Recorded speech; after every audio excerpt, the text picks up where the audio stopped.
Good morning, guys. So I wanted to do a very quick update on our ILR application because I have a very bad habit of not sharing things as they happen. So I just really wanted to quickly do this video before I change my mind.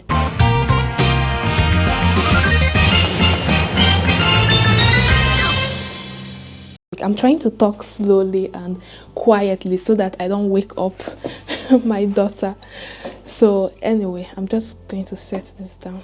All right, so I don't make you guys dizzy. So guys, you guys are aware that we submitted our ILR application on a Monday last week, and then we did our biometrics on Thursday, and Friday was a public holiday. So today is Wednesday now, so Monday, Tuesday, and we got feedback from home office yesterday on Wednesday. We paid for priority service, by the way. So this is like 4 working days, or let me just say 3 working days after biometrics. So we got an email from home office yesterday asking for additional information, otherwise our application is going to be rejected, and they gave us a timeline, like we really have to submit this additional information before this date, otherwise they're going to decide on the application with the information they currently have. And they asked for 3 information. So the first one was like COS from my current employer. I'm actually filming this video because I know some people are actually in the same position that I am right now, and I feel like given that this information is going to be beneficial to some of you. I'm just going to use a scenario, right? So let's say I used to work for company A, and company A was the company that brought me to the UK. I've been with them, I'm still with them, but it's just that along the line another company B, came and then bought over some homes of company A, and my home was included. So where I currently work now, even though I'm still working for the same home, it is a different employer. So a different company took over my company, but after they took over, they did not give me a new COS. So my COS is still under company A. I know you guys now will be familiar with this because I know some people that watch me, I'm still wearing my pajamas. So people that watch me, they like, we work together, you guys know.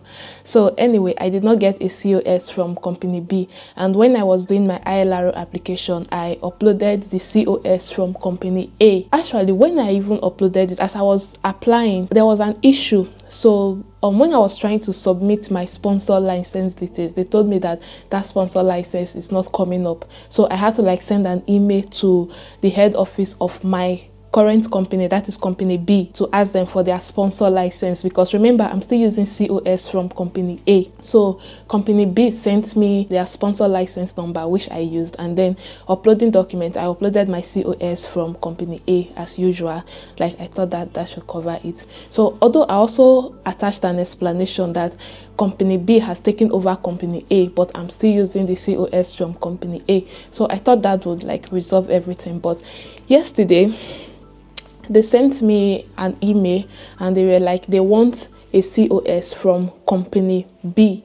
So that COS I uploaded from company A is not going to cut it, and they need a COS from company B. So I was like, I don't have a COS from company B. How am I going to get a COS from company B? Remember, guys, that I paid for priority and I wanted a decision within 5 working days, and this is, I think today makes it, today is Thursday, so today is actually the 5th working day.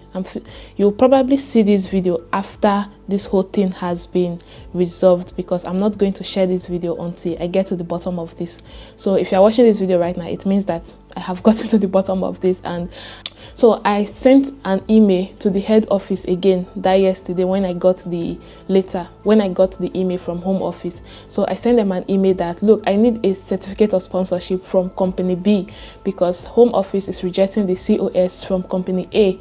And they were like, they can't give me a COS because I'm not under their sponsor. Like, I'm not, there's a way they craft the email, I can't remember exactly, but the summary of it is that I don't have a COS under company B, that my COS under company A is still valid, and I should explain to home office that even though company B took over company A, my COS details was just transferred to company B, so that COS is still valid and they are not going to issue me another COS. They also sent me a letter to attach to the email, and they were like, I can send Home Office this letter as proof. And inside the letter was just saying that company B took over company A and there is no need giving a new COS, so my COS details has been transferred from company A to company B. But the thing with that letter was that it was dated 2023. I asked for a new letter. I was like, this letter is dated in 2023. I don't know if Home Office is going to accept it.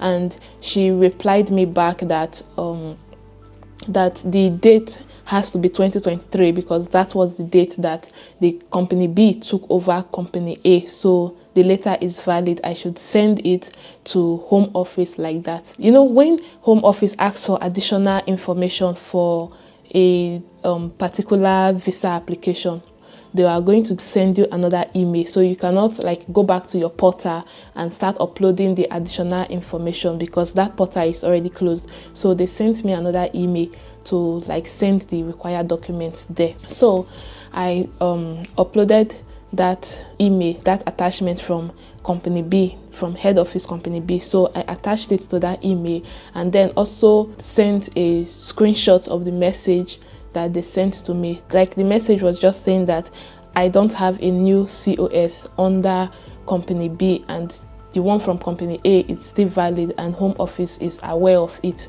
So because they wrote Home Office is aware of the process, yada yada yada, I just decided to like screenshot it and add it to the message that I was sending to Home Office. So all this while I was still talking to my manager, but my manager was like, he still has to go through head office. So since I'm already like talking directly to head office, then that is fine, they should solve the issue. And so I was like, okay, I'm going to do that. Now that is one additional information that they requested. They actually requested for 3 additional information. Now the second additional information they requested was proof of cohabitation.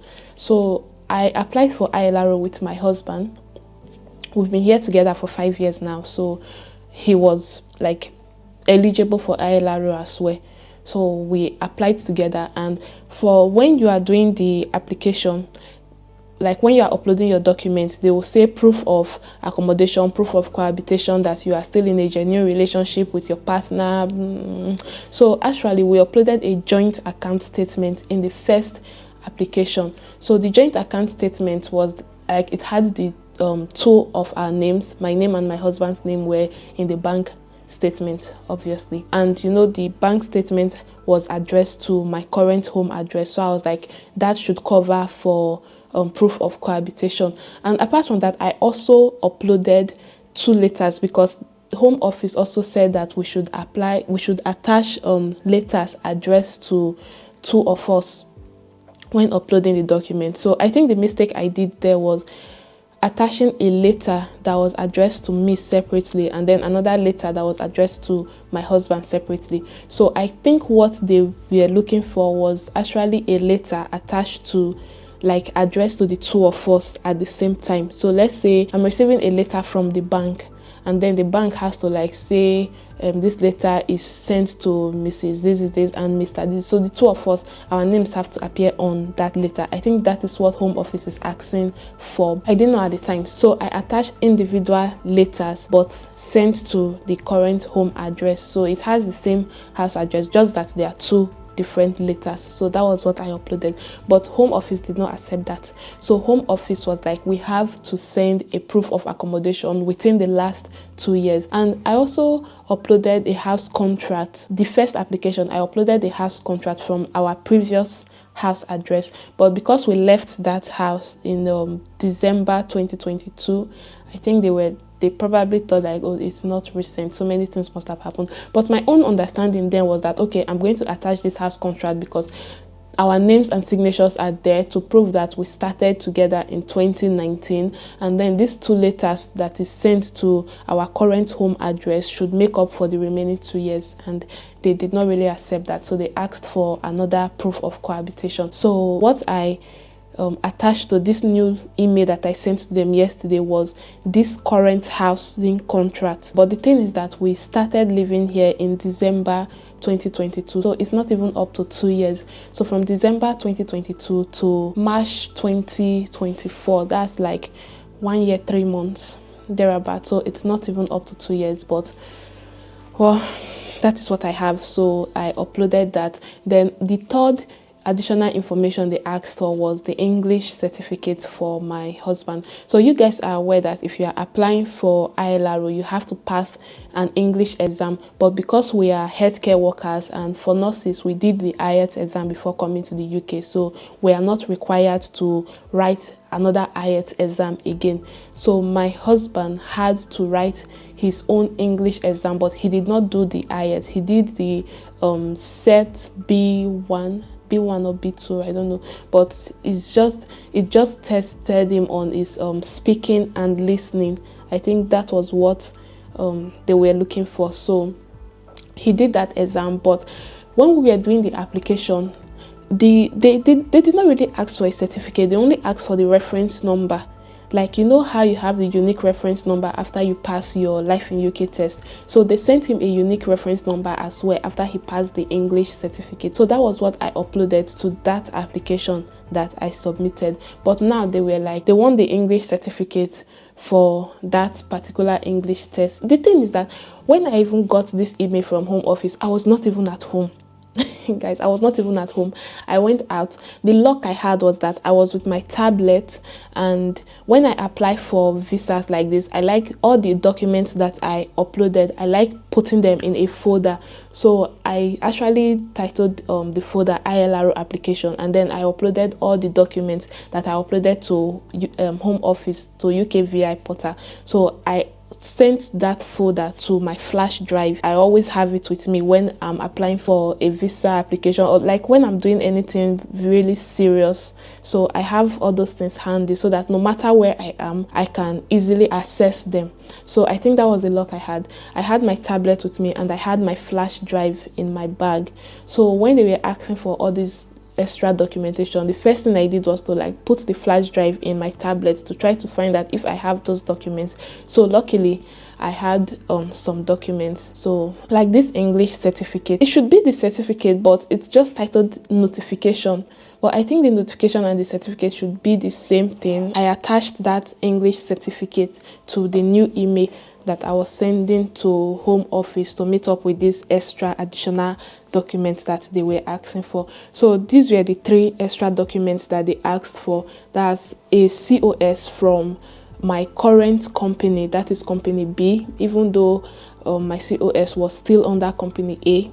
They asked, so that was one. Then they asked for proof of cohabitation within the last 2 years, and then they asked for the English certificates for my husband. Another thing, I don't know, but when I was like about to submit that first application, there was something I came across, and they were like, if you've changed your name, you know, when I came to the UK, I was still using my maiden name, right? So they were like, if you've changed your name, you have 3 months to change your BROP card, otherwise you will be fined. Your stay in the UK might be shortened. So when I saw that, I was like, I didn't know I have to change my BROP card, because guys, this information, nobody's actually talking about it. Unless you really go to the website and browse about it, you won't even know. So I didn't know that I had to change my BROP card, because I changed my name. I'm currently using my husband's name right now, although I just started using it. I think it was earlier this year, around January there, but I started changing all my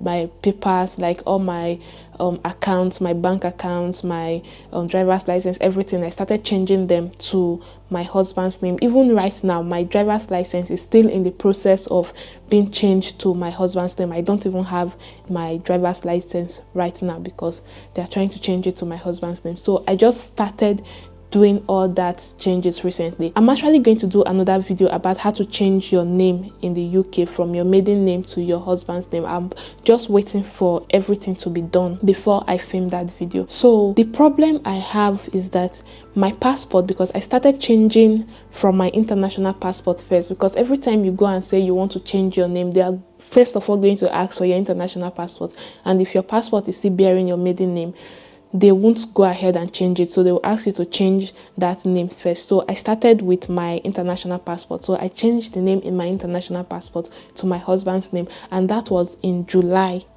So if you count from July to March this year, it's more than 3 months. Obviously, it's more than 3 months. This is like, I think it should be like 7, 8, or even 9 months passed already. So when I saw that rule that you have to change your BRP card within 3 months of changing your name, I was like, oh my god, how did I not know this? So guys, I'm letting you guys know because I don't know what is going to happen to me.